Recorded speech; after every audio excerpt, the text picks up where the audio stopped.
ప్రాజెక్టును మరమ్మతు చేయకుండా తాత్సారం చేసే ప్రయత్నం చేస్తుంది. అంటే రాష్ట్ర ప్రయోజనాల కంటే రాజకీయ ప్రయోజనాల మీదనే కాంగ్రెస్ పార్టీ ఎక్కువ దృష్టి పెడుతూ బురద జల్లే ప్రయత్నం చేస్తుంది. అందువల్ల ఈ ప్రజెంటేషన్లో చాలా వివరంగా మీకు చెప్పే ప్రయత్నం చేస్తాం. అందరికీ సాఫ్ట్ కాపీసు హార్డ్ కాపీస్ కూడా పంపిస్తున్నాం. ఒకటేమో ఈ బ్రీఫ్ ప్రజెంటేషన్ ఒకటి పీపీటీ మీ అందరికి షేర్ చేశాం. రెండవది కాళేశ్వరం ప్రాజెక్టు మీద వాస్తవాలు అంటే వక్రీకరణలు వాస్తవాలు వివరాలన్నీ కూడా మీకు అందిస్తూ ఉన్నాం. ఈ 2 బుక్స్ కూడా మీ అందరికీ ఇచ్చాం. దయచేసి చదవండి. మీరు ప్రజెంటేషన్ అయిన తర్వాత ఇంకేమైనా డౌట్స్ ఉంటే కూడా ఐ విల్ క్లారిఫై. మీ అందరికీ ఒక నోట్బుక్ పెన్ కూడా ఇచ్చాం, నోట్ చేసుకోండి.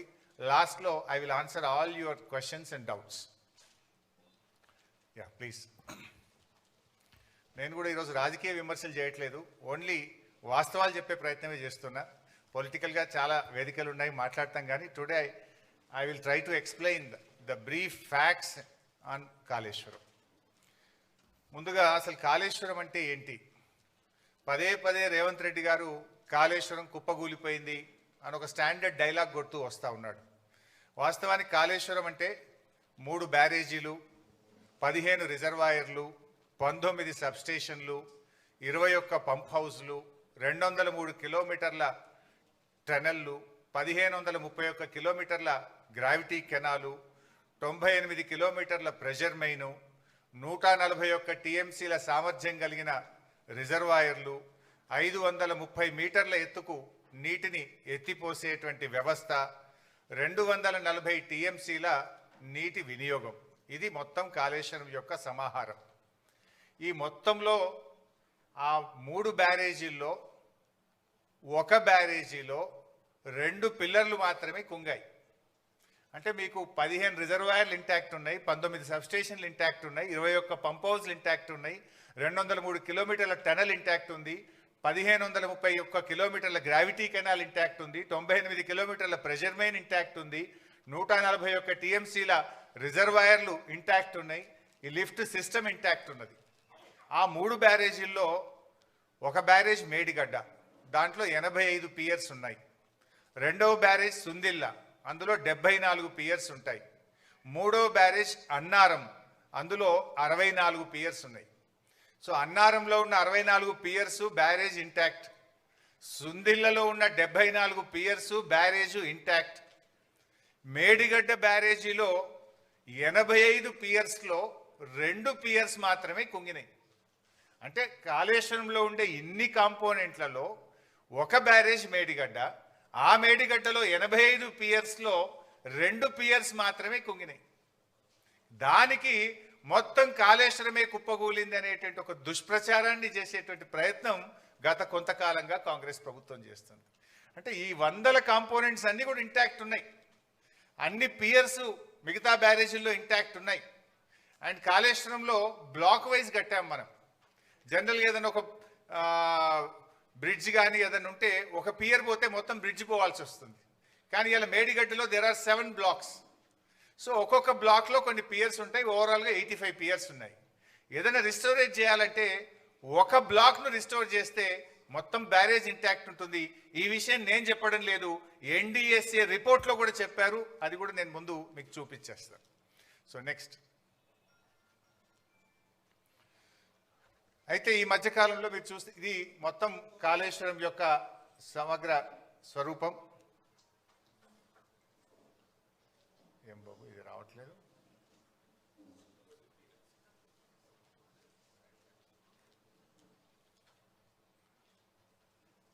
ఇది వస్తుందా బాబు? సో మీరు గమనిస్తే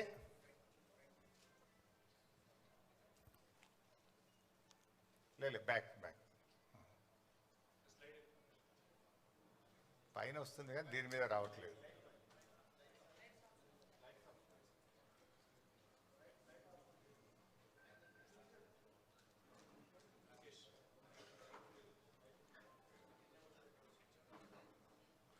పర్లేదు, నేను ఐ విల్ ఎక్స్ప్లెయిన్ హియర్.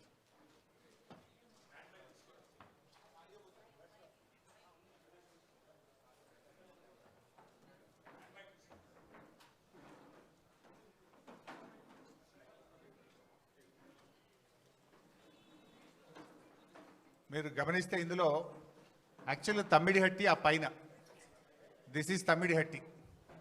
ఈ తమ్మిడిహట్టి దగ్గర నీళ్లు లేకపోతే మనం తమ్మిడిహట్టి ఈ సోర్స్ నుంచి ఇక్కడ ఎల్లంపల్లికి నీళ్లు తెచ్చుకునే ప్రొవిజన్ ఉండేది. తమ్మిడిహట్టి నుంచి ఎల్లంపల్లికి నీళ్లు అవకాశం లేదు కనుక, నీళ్లు తక్కువ ఉన్నాయి కనుక తమ్మిడిహట్టి నుంచి మనము మేడిగడ్డకు రావడం జరిగింది. This is Medigadda, this is Annaram, then this is Sundilla. Sundilla నుంచి మనం ఎల్లంపల్లికి తెచ్చుకుంటాం. మారింది ఓన్లీ ఒకటే సిస్టమ్. తమ్మిడిహట్టి నుంచి ఎల్లంపల్లికి నీళ్ళు వచ్చే బదులు మేడిగడ్డ నుంచి ఎల్లంపల్లికి నీళ్లు తెచ్చాం. మారింది ఒకటే. ఇది మిగతాదంతా కూడా ఆల్రెడీ ఇంటాక్ట్ ఉన్నటువంటి సిస్టమే. ఇది కూడా ఎందుకు మార్చాము అనేది నేను ముందు ఎక్స్ప్లెయిన్ చేస్తాను. దానికంటే ముందు నేను చెప్పాల్సింది ఏంటంటే, కాళేశ్వరం యొక్క గొప్పతనం ఏంటంటే, కాళేశ్వరంకు దేర్ ఆర్ 3 సోర్సెస్. ప్రతిసారి మేడిగడ్డ నుంచే మనము నీళ్లు తీసుకురావాల్సిన అవసరం లేదు. పైన ఎస్ఆర్ఎస్పిలో బ్రహ్మాండమైనటువంటి వరద వస్తే, ఎస్ఆర్ఎస్పి ప్రాజెక్టుకు నీళ్ళు వస్తే, ఎస్ఆర్ఎస్పి నుంచి మిడ్ మానేరుకు డైరెక్ట్గా నీళ్లు తెచ్చుకుంటాం. మిడ్ మానేరుకు ఎస్ఆర్ఎస్పి నుంచే నీళ్ళు వస్తాయి. ఎస్ఆర్ఎస్పి నుంచి 2 రకాలుగా నీళ్ళు వస్తాయి మిడ్ మానేరుకు. ఒకటి వరద కాలువ ఉంది, రెండోది నార్మల్ ఎస్ఆర్ఎస్పి కెనాల్ ఉంది. సో గోదావరిలో మంచి వర్షాలు పడి ఎస్ఆర్ఎస్పి నిండితే గ్రావిటీ ద్వారా ఎస్ఆర్ఎస్పి నుంచి మనం మిడ్ మానేరుకు నీళ్లు తెచ్చుకోవడం జరుగుతుంది. సో మిడ్ మానేరుకు నీళ్ళు వచ్చినప్పుడు ఏమైందంటే, we will operate Motors only from mid Maner. మన పంపింగ్ స్టేషన్స్ మిడ్ మానేర్ నుంచి వాడి అన్నపూర్ణ రిజర్వాయరు, రంగనాయక సాగర్ రిజర్వాయరు, తర్వాత మన మల్లన్న సాగర్, తర్వాత కింద కొండపోచమ్మ సాగర్, ఇవన్నీ కూడా మనం ఆపరేట్ చేస్తాం. ఇది మల్లన్న సాగర్, ఇది రంగనాయక సాగర్, ఇది Annapurna, then this is mid Manair. ఇగో ఎస్ఆర్ఎస్పి నుంచి 2 సిస్టమ్స్ ఉన్నాయి. ఇది వరద కాలువ ద్వారా నీళ్ళు వస్తాయి, 2 ఎస్ఆర్ఎస్పి కెనాల్ ద్వారా కూడా నీళ్ళు వస్తాయి. సో మనకు ఎప్పుడన్నా గోదావరిలో మంచి వరద వచ్చినప్పుడు, మంచి వర్షాలు వచ్చినప్పుడు మనము ఈ మేడిగడ్డ ఆపరేట్ చేయము, ఎల్లంపల్లి కూడా ఆపరేట్ చేయము. డైరెక్టు ఎస్ఆర్ఎస్పి నుంచే మిడ్ మానేరుకు గ్రావిటీ ద్వారా నీళ్ళు వస్తే ఇక్కడి నుంచి మాత్రమే పంపింగ్ సిస్టమ్ను ఆపరేట్ చేసుకునే ఫెసిలిటీ ఉంది. Point number 1. పాయింట్ నెంబర్ 2, కొన్ని సందర్భాల్లో ఎస్ఆర్ఎస్పికి నీళ్ళు రావు, కానీ మనకు ఎల్లంపల్లికి నీళ్ళు వస్తాయి. ఈ పైన కడెం రిజర్వాయర్ నుంచి ఎల్లంపల్లికి వస్తాయి. ఎల్లంపల్లికి ఓన్ క్యాచ్మెంట్ కూడా ఉంది, కడెం క్యాచ్మెంట్ ఉంది. అప్పుడు ఎల్లంపల్లి నుంచి మోటార్ లాంచ్ చేసి మిడ్ మానేరు తెచ్చుకుంటాం. మిడ్ మానేరు నుంచి ఈ సిస్టమ్ అంతా కూడా నడుస్తుంది. ఈ 2 చోట్ల నీళ్లు రానప్పుడు, అంటే ఎస్ఆర్ఎస్పికి వరద నీళ్లు రానప్పుడు, కడెం నిండకుండా ఎల్లంపల్లికి కూడా నీళ్లు రానప్పుడు, ఎక్కడా నీళ్లు లేనప్పుడు కూడా తప్పకుండా నీళ్లు ఉండే పాయింట్ మేడిగడ్డ. అప్పుడు మాత్రమే మేడిగడ్డ నుంచి మోటార్ లాంచ్ చేస్తాం. అయితే ఈ మధ్య మీరు చూస్తే గవర్నమెంట్ కాళేశ్వరం వాడకుండానే పంట పండింది అని ఒక గోబల్స్ ప్రచారం చేస్తున్నారు కాంగ్రెస్ నాయకులు. ముఖ్యంగా ఉత్తమ్ కుమార్ రెడ్డి, రేవంత్ రెడ్డి పదే గోబల్స్ ప్రచారం చేస్తున్నారు. అది కాళేశ్వరం వాడకుండా కాదు, మనకు ఈసారి మంచి వర్షాలు పడ్డాయి. నార్మల్ రెయిన్ఫాల్ కంటే లాస్ట్ ఇయర్ ఎక్సెస్ రెయిన్ఫాల్ ఉంది తెలంగాణలో. అందువల్ల వర్షాలు బాగా పడడం వల్ల ఏమైంది, ఎస్ఆర్ఎస్పి నుంచి మిడ్ మానేరుకు నీళ్ళు తెచ్చుకున్నాం. మిడ్ మానేరులో పంపు చేసి అన్నపూర్ణ, రంగనాయక సాగర్, మల్లన్న సాగర్, కొండపోచమ్మ సాగర్ ఇవన్నీ కూడా నింపినాం ఈసారి. సో అన్నపూర్ణ కింద పంట పండింది, రంగనాయక సాగర్ కింద 1,00,000 ఎకరాల పంట పండింది, మిడ్ మానేరు కింద 70-80 వేల ఎకరాల పంట పండింది, కొండపోచమ్మ సాగర్ కింద కూడా పంట పండింది. అంటే మరి ఇదంతా కాళేశ్వరంలో భాగం కాదా? వర్షాలు బాగుపడ్డాయి కనుక మనం ఇక్కడ మోటార్ లాంచ్ చేయకుండా డైరెక్ట్ ఎస్ఆర్ఎస్పి నుంచి మిడ్ మానేరుకు వచ్చినాయి. సో మిడ్ మానేరులో మోటార్లు నడిపినామంటే ఇది కాళేశ్వరంలో అంతర్భాగం. ఇక్కడ కాళేశ్వరం ప్రాజెక్టులో కట్టిన మోటార్లతోనే అన్నపూర్ణకు నీళ్ళు వచ్చినాయి, అన్నపూర్ణలో పెట్టిన మోటార్లతో రంగనాయక సాగర్ నీళ్ళు వచ్చినాయి, రంగనాయక సాగర్లో మోటార్లు నడిపితే మల్లన్న సాగర్ నీళ్ళు వచ్చినాయి, మల్లన్న సాగర్లో మోటార్ నడిపితే కొండపోచమ్మ సాగర్కు నీళ్ళు వచ్చినాయి. ఈ వ్యవస్థ అంతా కూడా పనిచేయడం వల్లనే పంట పండింది. మొదటి పంటకు, రెండవ పంటకు. ఇక్కడ దుబ్బాక శాసనసభ్యులు ప్రభాకర్ రెడ్డి గారు ఉన్నారు. వారికి మల్లన్న సాగర్ నుంచి దాదాపు వారి నియోజకవర్గంలో కొన్ని వందల చెరువులు, చెక్ డ్యాములు నింపితే అద్భుతమైన పంట పండింది. మెదక్ మాజీ ఎమ్మెల్యే పద్మాదేవేంద్ర రెడ్డి గారు ఉన్నారు. ఇదే మల్లన్న సాగర్ నుంచి రామాయణపేట కెనాల్ ద్వారా నీళ్ళు ఇస్తే కొన్ని వేల ఎకరాల్లో దుబ్బాక, మెదక్ నియోజకవర్గంలో పంట పండింది. కొండపోచమ్మ సాగర్ నుంచి ఇటు యాదగిరిగుట్ట, ఆలేరు నియోజకవర్గానికి, గజ్వేల్ నియోజకవర్గానికి ఇవాళ నీళ్లు పోయినాయి అంటే గోదావరి నీళ్లు కొండపోచమ్మ నుంచి యాసంగిలో నీళ్లు వదిలిండ్రు. సుంతాల మహేందర్ రెడ్డి గారు ఉన్నారు. అక్కడ కొత్త గెలిచిన ఎమ్మెల్యే పోయి ఆ నీళ్ళ కొబ్బరికాయలు కొట్టుండే. ఎక్కడి ఆ నీళ్లు? కొండపోచమ్మ సాగర్కు నీళ్ళు ఎక్కడి నుంచి వచ్చినాయి? Kondapochamma Sagar is part of Kaleshwaram. Kaleshwaram నీళ్ళు అక్కడికి వచ్చినాయి కనుక అక్కడి నుంచి కెనాల్ ద్వారా ఆలేరు నియోజకవర్గంలో మన యాసంగి పంటకు నీళ్ళు ఇచ్చినాము, సిద్దిపేట నియోజకవర్గానికి నీళ్ళు ఇచ్చినాము, సిరిసిల్ల నియోజకవర్గానికి నీళ్ళు ఇచ్చినాము. అట్లా కొన్ని లక్షల ఎకరాల్లో కాళేశ్వరం ద్వారా మొన్న పంట పండింది. అయితే వీళ్ళేం ప్రచారం చేస్తున్నారు? కాళేశ్వరం వాడకుండానే పంట పండిందనే దుష్ప్రచారం చేస్తున్నారు. ఇవన్నీ కూడా కాళేశ్వరంలో అంతర్భాగం. అయితే ఈసారి మనకు ఎల్లంపల్లిలో మంచి నీళ్ళు వచ్చినాయి కడెం నుంచి. సో ఎల్లంపల్లి మోటార్లు రన్ చేసి ఎల్లంపల్లి ద్వారా కాళేశ్వరం సిస్టమ్ పనిచేసింది, మిడ్మానేర్ ద్వారా కాళేశ్వరం సిస్టమ్ పనిచేసింది. ఈ రెండు సిస్టంలు వాడడం వల్ల ఈసారి బ్రహ్మాండమైనటువంటి పంటలు పండినాయి.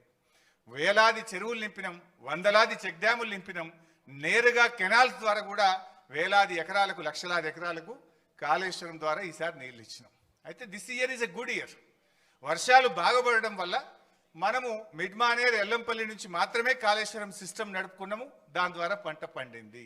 సో ఇప్పటిదాకా జరిగిన ప్రచారం ఏదైతే ఉందో వీళ్ళు రేవంత్ కానీ ఉత్తమ్ గారు చేసేది పూర్తిగా కాళేశ్వరం లేకుండా పంట పండింది అనేటువంటిది పూర్తిగా సత్యదూరమైనటువంటిది. So Kaleshwaram has 3 sources. మంచి వర్షాలు పడితే ఎస్ఆర్ఎస్పి మిడ్మానేర్ నుంచి సిస్టమ్ నడుపుతాం, యావరేజ్ రెయిన్ఫాల్ ఉంటే ఎల్లంపల్లి మిడ్మానేర్ సిస్టమ్ నడుపుతాం, బ్యాడ్ ఇయర్ అయితే వర్స్ట్ ఇయర్ అయితే కూడా మనము మేడిగడ్డ నుంచి నీళ్లు తీసుకోవడానికి there are 3 systems. Current bill మీద కూడా కొందరు మాట్లాడుతుంటారు. వర్స్ట్ ఇయర్ మాత్రమే మనము Medigadda to Annaram, Annaram to Sundilla, Sundilla to Yellampalli, Yellampalli to Mid Manair మొత్తం సిస్టమ్ నడుపుతాం. సో గుడ్ ఇయర్ ఉన్నప్పుడు ఏమవుతుంది? ఓన్లీ 50% ఆఫ్ ద మోటార్స్ మాత్రమే నడుపుతాం మంచి వర్షపాతం ఉంటే. యావరేజ్ ఉంటే మనకు ఎల్లంపల్లి నుంచి నడుపుతాం, బ్యాడ్ ఇయర్ ఉంటే మేడిగడ్డ నుంచి నడుపుతాం. సో అందువల్ల కాళేశ్వరంకు 3 సోర్సెస్ ఉన్నాయి. సో ఈ సంవత్సరం కూడా కాళేశ్వరంతోని వానకాలం పంట పండింది, యాసంగి పంట పండింది, భూగర్భ జలాలు పెరిగినాయి. మొన్నటిదాకా ఏదైతే కాంగ్రెస్ పార్టీ కాళేశ్వరం లేకుండా పంట పండిందని చెప్పిందంతా కూడా పూర్తిగా సత్యదూరమైనటువంటి విషయం. ఇన్ఫ్యాక్ట్ బీఆర్ఎస్ గవర్నమెంట్ రాకముందు ప్రాజెక్టుల ద్వారా చెరువులు నింపే ఫెసిలిటీ లేదు.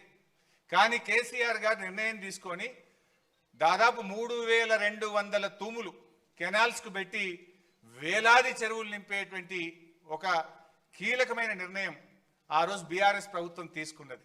అందువల్లనే ఇప్పుడు ఈ ఫ్లడ్ ఫ్లో కెనాల్ ఇది కూడా ఒక రిజర్వాయర్గా మారిపోయి ఈ ఫ్లడ్ ఫ్లో కెనాల్కు 2 వైపులా చొప్పదండి, జగిత్యాల, కొరుట్ల నియోజకవర్గంలో ఈ ఫ్లడ్ ఫ్లో ద్వారా కూడా పెద్ద ఎత్తున చెరువులు నింపే కార్యక్రమం కూడా జరిగింది. వాగుల్లో కూడా ముఖ్యంగా మొన్న కూడా నేను పంపినాం. ఈ మన మిడ్మానేర్ నుంచి మొన్న ఎండాకాలం దుబ్బాక నియోజకవర్గంలోని కుడవెల్లి వాగు నీళ్లు వదిలితే మన ముస్తాబాద్లోని అప్పర్ మానేర్ ప్రాజెక్టు నిండింది. అదేవిధంగా కొండపోచమ్మ సాగర్ నుంచి హల్దీ వాగులో నీళ్లు వదిలితే నర్సాపూర్ నియోజకవర్గం సుంతా లక్ష్మారెడ్డి గారి నియోజకవర్గంలో దాదాపు 10ల సంఖ్యలో చెక్ డ్యాంలలో వెల్దుర్తి, కొల్చారం, కౌడిపల్లి ఆయా మండలాలకు నీళ్లు వెళ్ళి బ్రహ్మాండంగా ఆ ప్రాంతంలో పంటలు పండినాయి. మన యాసంగిలో కూడా పంటలు పండినాయి. సో కాళేశ్వరం ద్వారా మనము యాసంగిలో కూడా బ్రహ్మాండమైనటువంటి పంటలు పండినాయి. సో కాళేశ్వరం వాడకుండా పంట పండిందని కాంగ్రెస్ చేస్తున్న దుష్ప్రచారం పూర్తిగా సత్యదూరమైనటువంటిది. Next right. So Kaleshwaram storage capacity Medigadda 16, Annaram 10, Sundilla 8. So అన్నీ కలిపి 141 టీఎంసీల సామర్థ్యం కాళేశ్వరం ప్రాజెక్టులో ఉంది. అయితే ఇక్కడ కూడా ఇంకా ముందు ఎక్స్ప్లెయిన్ చేస్తా. అయితే మన తెలంగాణ రాష్ట్రంలో మనకున్న ఒకే ఒక్క పెద్ద రిజర్వాయరు ఎస్ఆర్ఎస్పి. యాక్చువల్గా ఎస్ఆర్ఎస్పి తప్ప మనకు మేజర్గా స్టోరేజ్ కెపాసిటీ లేదు. ఉమ్మడి ఆంధ్రప్రదేశ్లో తెలంగాణలో కట్టిన కల్వకుర్తి కానీ, నెట్టంపాడు కానీ, భీమా కానీ, కోయిల్ సాగర్ కానీ ఏ ప్రాజెక్టులు కూడా రిజర్వాయర్లు కట్టలేదు. కానీ కేసీఆర్ గారు ముందు చూపుతోని ఇంత బ్రహ్మాండంగా 141 టీఎంసీల రిజర్వాయర్లను మరి పెద్ద ఎత్తున 16 రిజర్వాయర్లను రూపకల్పన చేసి వీటన్నిటి కూడా నిర్మించాం. కొంతమంది అంటుంటారు కాళేశ్వరం ప్రాజెక్ట్ కాస్ట్ పెరిగింది. అంతకుముందు వాళ్ళు పెట్టిన ప్రాణహిత చేవెళ్లలో 141 కాదు, కేవలం 11 టీఎంసీల సామర్థ్యం మాత్రమే ఉండేది. మరి మల్లన్న సాగర్ లాంటి రిజర్వాయర్ 50 టీఎంసీల రిజర్వాయర్ కడితే అక్కడ 13,000 ఎకరాల భూసేకరణ చేసినాం. దాదాపు 8 గ్రామాలకు R&R కాలనీ చేసినాం. మరి అక్కడ ఫారెస్ట్ డిపార్ట్మెంట్ కూడా ఫారెస్ట్ ల్యాండ్ తీసుకొని డబ్బులు కట్టినాం.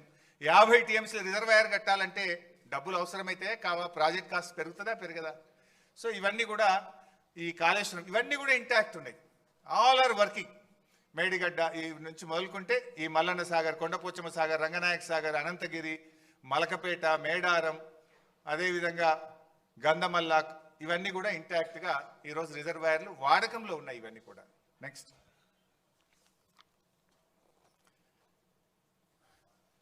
మీరు అప్పుడప్పుడు చూస్తుంటారు, రేవంత్ రెడ్డి ఒకసారి మాట్లాడతాడు కాళేశ్వరం మీద 1 ఎకరా బారలేదంటాడు. ఉత్తమ్ కుమార్ రెడ్డి రోజు నిద్రలేసి 50,000 ఎకరాలే బారిందంటాడు. ఇంకొక కాంగ్రెస్ నాయకుడు అంటాడు 1,00,000 ఎకరాలే బారిందంటాడు. ఇవాళ నోటికి మొక్కాలి, ఒక్కొక్క లీడర్ ఒక్క తీరుగా మాట్లాడతాడు. ఇది నేను చెప్తున్నది కాదు, source submission of irrigation engineers report to the newly formed Congress government. కొత్తగా రాష్ట్రంలో ఏర్పాటైన కాంగ్రెస్ ప్రభుత్వానికి వీళ్ళు కాళేశ్వరం రివ్యూకు పోతే ఇరిగేషన్ డిపార్ట్మెంట్ ఇచ్చిన ప్రజెంటేషన్ కాపీ, ఇది నా సొంత కవిత్వం కాదు, డిపార్ట్మెంటు కాంగ్రెస్ ప్రభుత్వానికి ఇచ్చిన ప్రజెంటేషన్. కాళేశ్వరం ద్వారా అప్పటికి 98,570 ఎకరాలు ఆయకట్టని, ఇది డైరెక్ట్ కాలువల ద్వారా. అదేవిధంగా కాలువల ద్వారా నింపిన 456 చెరువులను నింపడం ద్వారా 40,000 ఎకరాల ఆయకట్టు. ఎస్ఆర్ఎస్పి స్టేజ్ 1 స్టేజ్ 2 నిజాం సాగర్కు 1,67,000 ఎకరాల కొత్త ఆయకట్టు. మొత్తం 3,04,766 ఎకరాల కొత్త ఆయకట్టుకి ఇచ్చాం. అదేవిధంగా స్థిరీకరణ 17,08,230 ఎకరాలు స్థిరీకరణ జరిగింది. అదేవిధంగా కూడవెల్లి హల్దీ వాగుల ద్వారా ఇందాక కేటీఆర్ గారు చెప్పినట్టు ఆ 2 వాగుల మీద 66 చెక్ డ్యాములు నింపితే 20,576 ఎకరాలకు సాగునీరు అందింది.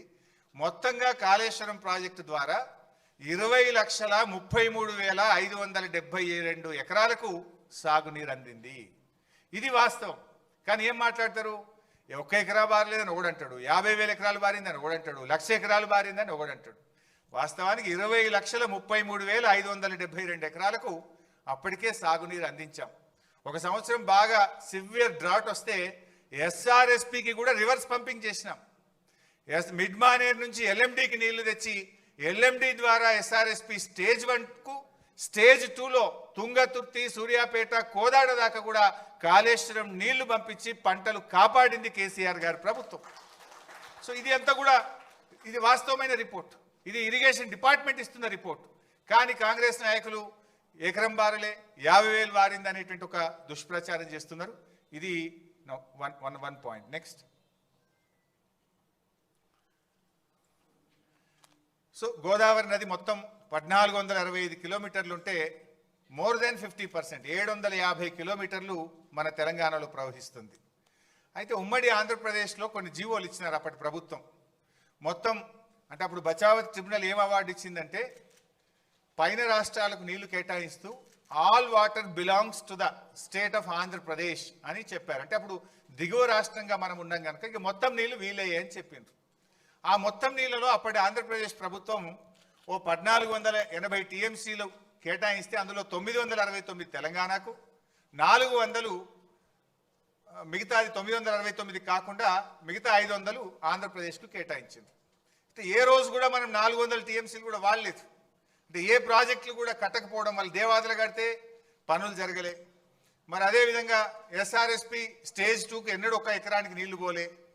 అయితే అప్పుడు తెలంగాణ ఉద్యమం కేసీఆర్ గారి నాయకత్వంలో ఉమ్మడి బాగా ఉధృతంగా జరుగుతూ ఉంటే ఆ తుమ్మిడిహట్టి దగ్గర ప్రాణహిత అనేటువంటి ప్రాజెక్టుకు రాజశేఖర రెడ్డి గారు శంకుస్థాపన చేసిండ్రు. అది కూడా ఆదరబాధగా అప్పుడు జలయజ్ఞం చేసి ఆంధ్రప్రదేశ్లో పోతిరెడ్డిపాడును పెంచి నీళ్లు తీసుకుపోయే ప్రయత్నం, ఆంధ్రప్రదేశ్ పోలవరం కట్టి నీళ్లు తీసుకుపోయే ప్రయత్నంలో తెలంగాణలో కూడా ఏదో ఒకటి స్టార్ట్ చేయాలని ఉద్యమంలో ఆ రోజు ప్రాణహితకు శంకుస్థాపన చేసిండ్రు. నెక్స్ట్, బట్ ఏం జరిగిందో కూడా నేను చెప్తా. ప్రాణహితలో 2007లో ప్రాణహితకు శంకుస్థాపన చేస్తే 2014 వరకు అంటే 8 సంవత్సరాలు కాంగ్రెస్ పార్టీ అధికారంలో ఉంది. ప్రాజెక్టు రూపకల్పన చేసినప్పుడు అప్పుడు అసెంబ్లీ ఎలక్షన్స్ 2009లో ఉండే. 2009 ఎలక్షన్ల ముందు ఒక ప్రాజెక్టుకు 4 జిల్లాల్లో కొబ్బరికాయ కొట్టిండ్రు. కరీంనగర్, మెదక్, ఆదిలాబాద్, రంగారెడ్డి 4 జిల్లాల్లో కొబ్బరికాయ కొట్టి 4 ఏళ్లలో ప్రాజెక్ట్ పూర్తి చేస్తాం, 4 ఏళ్లలో నీళ్లు ఇస్తామని చెప్పి ఆ రోజు పెద్ద పెద్ద అడ్వర్టైజ్మెంట్లు ఇచ్చి ప్రచారం చేసిండ్రు. సరే 4 ఏళ్లలో ప్రాజెక్టు పూర్తి చేయడం అటుంచండి, కనీసం 4 ఏళ్లలో ప్రాజెక్టుకు అనుమతులు కూడా తేలే. 4 ఏళ్ళు ఇచ్చిపెట్టండి, 8 ఏళ్ళు వాళ్ళే అధికారంలో 2007 to 14 కేంద్రంలో కాంగ్రెస్ ప్రభుత్వం, మహారాష్ట్రలో కాంగ్రెస్ ప్రభుత్వం, ఆంధ్రప్రదేశ్లో కాంగ్రెస్ ప్రభుత్వం. అప్పుడు ఇదే ఉత్తమ్ కుమార్ రెడ్డి మంత్రిగా ఉన్నాడు, ఇదే కోమటిరెడ్డి వెంకటరెడ్డి మంత్రిగా ఉన్నాడు, ఇదే శ్రీధర్ బాబు మంత్రిగా ఉన్నాడు. కానీ వీళ్ళెవ్వరూ పట్టించుకోలే. 8 ఏళ్లలో కాళేశ్వరం ప్రాజెక్టుకు అసలు అనుమతులు కూడా సాధించినటువంటి పరిస్థితి. తమ్మిడిహట్టి దగ్గర ఎక్కడైతే బ్యారేజ్ కడతామన్నారో దానికి మహారాష్ట్రతో అగ్రిమెంట్ చేయలేదు, మహారాష్ట్ర ప్రభుత్వాన్ని ఒప్పించే ప్రయత్నం చేయలేదు. అసలు అక్కడ ఒప్పుకోకుండా ఎక్కడైతే నిజంగా బ్యారేజ్ ఉందో ఆ బ్యారేజీ నిర్మాణం స్టార్ట్ చేయకుండా ఎక్కడెక్కడో పోయి టనల్లు కాలువలు తవ్వే ప్రయత్నం చేసిండ్రు. అసలు హెడ్ దగ్గర పని స్టార్ట్ చేయలేదు. అదేవిధంగా ఇది కాగ్ రిపోర్ట్. ఆ రోజు కాగ్ ఏం చెప్పిందో కూడా మనం చూస్తే substantial funds given as mobilization advance were blocked with the contractors as recovery thereof could not be affected due to poor progress of works. This way especially so in respect of Pranahita Chevella and Dumugudam Nagarjun Sagar tail ponds. అంటే CAG కూడా ఆ రోజు కాంగ్రెస్ ప్రభుత్వం యొక్క పనిని తప్పుపట్టింది. అందులో కింద ఒక దగ్గర ప్రాణహిత చెవెల్ల 1052 కోట్లు మొబిలైజేషన్ అడ్వాన్స్ ఇచ్చిండ్రు అని చెప్పి ఆ రోజు కాగ్ తప్పుపట్టింది. వాస్తవానికి ఇది 2012 రిపోర్ట్, కానీ మొత్తంగా 2014 వరకు వాళ్ళు ఇచ్చిన మొబిలైజేషన్ అడ్వాన్స్ ఎంత అంటే 2328 కోట్లు. సర్వే అండ్ మొబిలైజేషన్ అడ్వాన్స్ పేరు మీద 2009 ఎన్నికల ముందు కాంట్రాక్టర్లకు ఇచ్చిండ్రు, జేబులు నింపుకున్నారు. 2014 ఎన్నికల ముందు కాంట్రాక్టర్లకు ఇచ్చిండ్రు, జేబులు నింపుకున్నారు. పని మాత్రం జరగలేదు. 2328 కోట్లు సర్వే మొబిలైజేషన్ అడ్వాన్స్ పేరు మీద కాంట్రాక్టర్లకు పనులు చేయకుండా అడ్వాన్స్ ఇచ్చి అవినీతికి పాల్పడ్డది ఆనాటి కాంగ్రెస్ ప్రభుత్వం. ఆనాటి కాంగ్రెస్ ప్రభుత్వంలో వీళ్ళే మంత్రులు శ్రీధర్ బాబు, ఉత్తమ్ కుమార్ రెడ్డి, కోమటిరెడ్డి వెంకటరెడ్డి. ఆనాడు రేవంత్ రెడ్డి తెలుగుదేశంలో ఉండి విమర్శలు చేసిండు, జలయజ్ఞం కాదు ధనయజ్ఞం అని మాట్లాడిండు. కానీ ఇవాళ ఆయన్నే దాన్ని వెనకేసుకొస్తున్నటువంటి పరిస్థితి ఉంది. సో అట్లా మొబిలైజేషన్ అడ్వాన్స్ ఇచ్చిండ్రు. ఇకపోతే వాస్తవానికి ఈ మధ్య ఉత్తమ్ కుమార్ రెడ్డి మాట్లాడిండు, మీరు కూడా చూసి ఉంటారు. ప్రాణహిత చేవేలకు మేము 10,000 కోట్లు ఖర్చు పెట్టినాం, ఇక జర్ర 20,000 ఖర్చు పెట్టి అయిపోతుండే అని మాట్లాడుతుంటాడు. ఆయన మాట్లాడినాక నేను లెక్కలు తీసి మొత్తం చూస్తే 8 ఏళ్ల కాలంలో ప్రాజెక్టుకు అనుమతులు సాధించలేదు. మొత్తం ల్యాండ్ ఎక్విజిషన్ కావచ్చు, వ్యాప్కోస్కు కావచ్చు, పనులకు కావచ్చు, మొత్తం కలిసి కాంగ్రెస్ ప్రభుత్వం పెట్టిన ఖర్చు కేవలం 3,700 కోట్లు.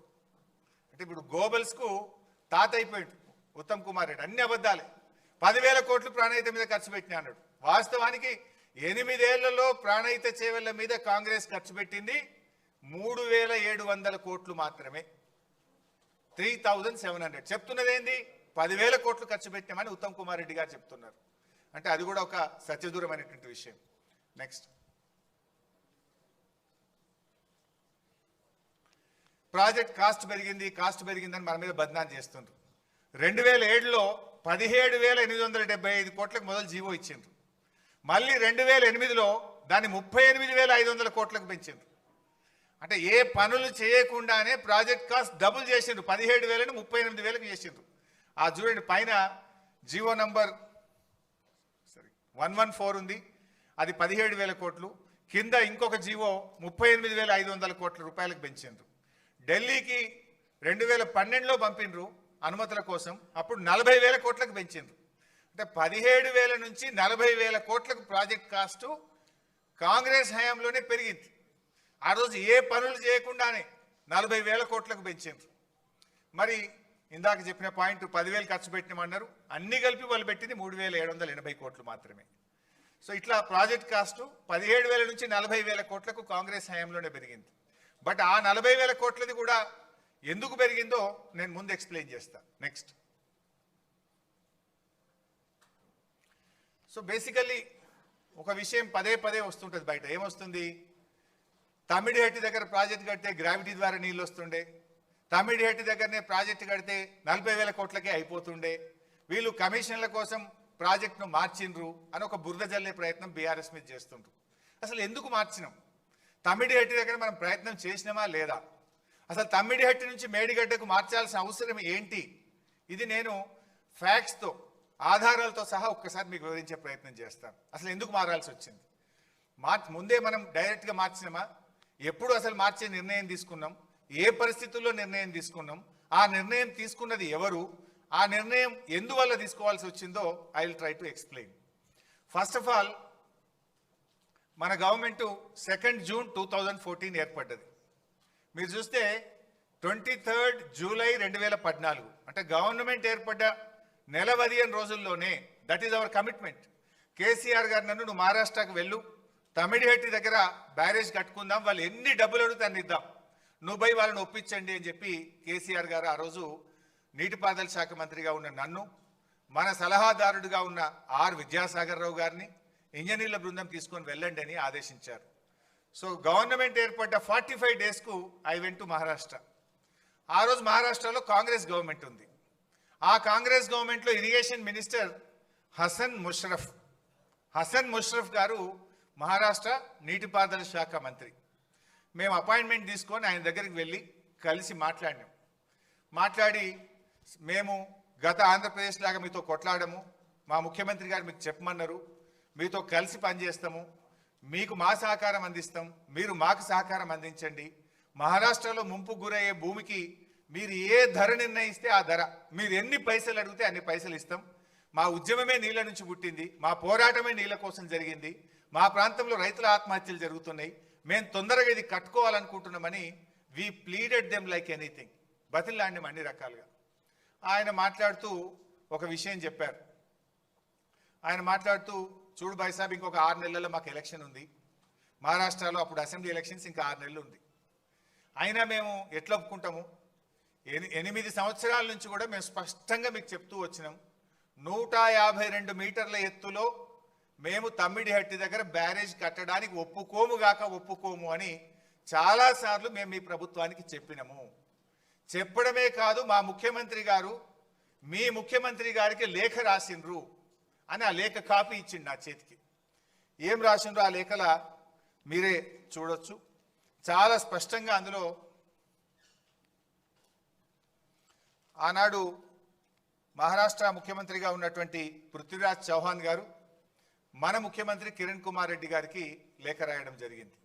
ఆ లేఖలో ఆయన చాలా స్పష్టంగా ఏం చెప్పిండంటే, it is also requested that Andhra Pradesh government should not proceed with unilaterally decided layouts and control levels.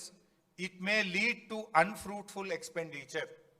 మీరు సొంతగా మీరే 152 మీటర్ల ఎత్తని మీరే నిర్ణయించుకొని మీరే పనులు ప్రారంభించి మీరు ముందుకు పోతా ఉన్నారు. మీరు అట్లా చేస్తే మీరు పెట్టే ఖర్చంతా కూడా వృధా అవుతుంది, జాగ్రత్త అని చెప్పి మా ముఖ్యమంత్రి గారు మీ ఆనాటి ముఖ్యమంత్రికి లేఖ రాసిండ్రు. ఈ లెటర్ చదువుకోండి అని నా చేతిలో పెట్టిండు. అరే భాయ్ సాబ్, మరి ఎట్లా పనులు అయిపోయినాయి, ఆల్రెడీ ప్రాజెక్ట్ స్టార్ట్ అయింది, మరి మాకు ఇబ్బంది అవుతుంది అని మేము చాలా రకాలుగా రిక్వెస్ట్ చేసినాం.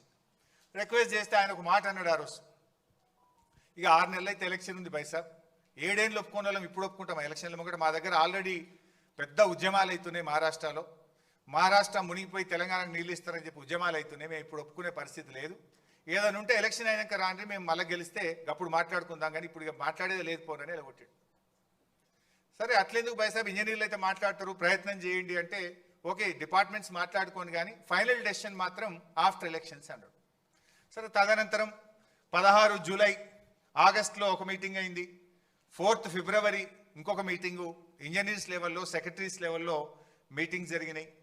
16/8/2014 నాడు ఆర్ విద్యాసాగర్ రావు గారి నేతృత్వంలో మళ్ళొక్కసారి కూడా మీటింగ్ అయి 152 మీటర్ల ఎత్తులో మేము కట్టుకుంటాము, మీరు ఎంత డబ్బు అడిగినా ఇస్తామని చెప్పి విద్యాసాగర్ రావు గారు కూడా ఇంకొక మీటింగ్లో కూడా చెప్పారు. ఇన్ని మీటింగ్స్ జరిగినాయి. నెక్స్ట్,